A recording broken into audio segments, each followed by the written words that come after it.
Salatullahi wassalam ala man uhiyal Qur'an. Kisah Bapak Ibu, kisah anak muda. Anak muda ini hidup dalam keluarga orang tuanya yang selalu dekat dengan Allah. Umur dia 10 tahun, dia sering menengok ayahnya baca Quran. Dia sering menengok ibunya sholat di rumah. Suatu ketika dia pun semakin besar dan ingin mendapatkan cita-citanya tentara. Jadi tentara dia. Tentu dia akan semakin jauh dari keluarganya mengingat Allah tadi. Dapat dia tentara, lalu dia ditugaskan.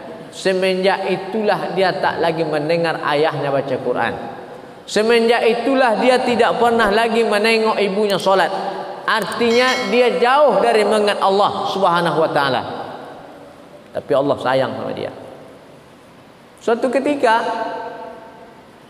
dia berjaga di pos, Pak. Di pos tiba-tiba ada mobil kejadian tabrakan. Dihampirinya, ditolongnya, ditengoknya kritis, amat sangat luar biasa. Ada yang meninggal, Pak Dokter. Dan anehnya, yang kritis tadi dia baca Quran. Yang kritis tadi dia baca Quran. Dalam benak anak muda tadi, inilah pengalaman yang amat sangat luar biasa bagi dalam hidupku. Yang kritis masih bisa baca Quran. Dibimbingnya ada kawannya, yang kawan ini dekat agama, dibimbingnya, dibisikkannya, diucapkan talqin, meninggal dalam keadaan husnul khatimah. Meninggal, pergi dengan dalam keadaan baik. Suatu ketika dia pergi, terdengar dia suara benturan kuat. Juga mobil kecelakaan, kritis. Diajarkan dia talqin, nyanyi dia, Pak. Melagu dia. Dalam benak kepala dia, inilah sejarah yang paling berharga dalam hidupku. Ada orang kritis, tapi dia diajarkan talqin, cuma dia melagu saja. Meninggal dalam keadaan su'ul khatimah. Jadi ada dua pelajaran dapat anak muda ini. Pertama, yang kritis dia baca Quran. Yang pertama kritis, tapi dia hanya melagu saja. Semenjak itulah dia benci kepada nyanyi-nyanyian. Semenjak itulah dia benci kepada lagu-laguan. Yang dia cinta baca Quran. Jadi pelajaran ini kadangkala bisa kita dapatkan kalau ada kejadian, Pak. Bisa langsung kita jadikan pelajaran.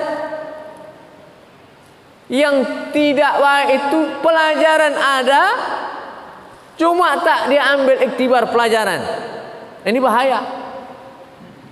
Ini contoh nih, misalkan Pak, kita sholat sama-sama ramai-ramai, ada CCTV, semua kita husuk sholat. Masuklah Pak Imam itu. Ketika dia masuk baru angkat takbir, Allahu Akbar, tumbang, meninggal. Baik, husnul khatimah. Ada lagi cerita sedang asyik mencatur. Ini sahih ceritanya Pak Haji, bukan dongeng, sahih. Mencatur. Jalanlah neh, kata kawannya tadi, nyontok ju. Rupanya Pak meninggal sedang mencatur. Meninggal sedang mencatur. Coba kawan yang main tadi akan jadi sejarah pengalaman dalam hidup dia. Main catur itu boleh, tidak apa-apa. Lalu kapan dia akan menjadi sesuatu hukum? Apabila azan berkumandang, dia masih main catur lagi. Disitulah letak harapnya. Ya Pak Haji. Ya ala salam. Aku suka setir ke leh. Kocik lewat 3 ha. Lewat Pak. Lewat. Sudah selesai pula orang azan. Sudah selesai qaumah, main catur lagi. Selesai orang pulang ke rumah masing-masing, masih main catur lagi.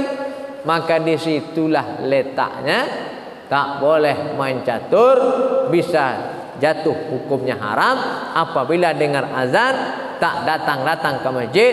Kata Yusuf Al-Qaradawi, mencatur itu mengasah otak kita berpikir. Boleh, tapi kenapa tidak boleh? Itulah penyebabnya Pak Haji. Ini Masjid Al-Ghufran mantap. Setiap subuh Sabtu ada kajian, lepas kajian dikasih makan. Itu kan hebat tuh Pak. Tapi banyak orang tak mau dia datang ke masjid, rugi seumur hidup kita.